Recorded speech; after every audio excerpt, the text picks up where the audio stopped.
in with this. I placed my hand right up underneath the cheekbone. I could have done a strike, I could have done a pressure. It all depends on the dynamics of the situation. So that's what I'm doing.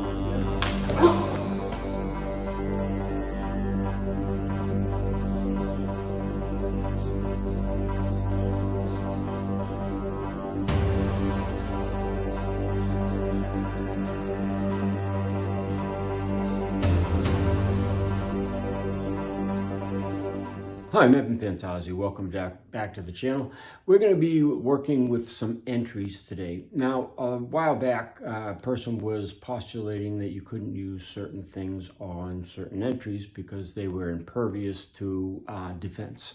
And that's just a fallacy because everybody is only as good as their skill. Okay, you can't have a perfect technique because there might be a perfect technician that's working another technique that you are not used to. In any event, what we're doing here now is you saw an entry, okay, and this entry is a classic BJJ, MMA kind of entry where you'd go in protected with your elbows and just grasp around the person's waist. Well, when you grasp around the person's waist before you lift them, there's a second that you can get in a Kyusho attack, or a defense, if you want to call it that debilitates the person. Now, in the extended video, we're going to go through how you can control the person using this rather than just doing a knockout. Here you see a level 2 knockout being performed.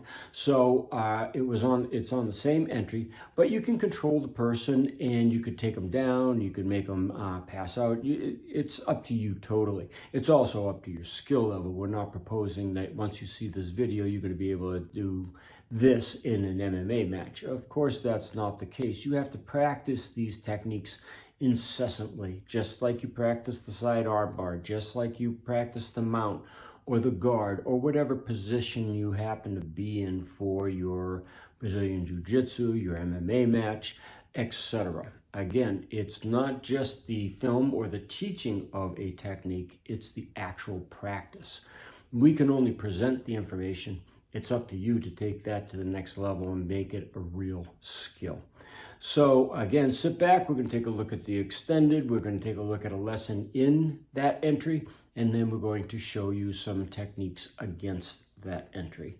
These hand postures, by the way, for those of you that practice Sanchin, they're in Sanchin. They're also in the Juji Uki move.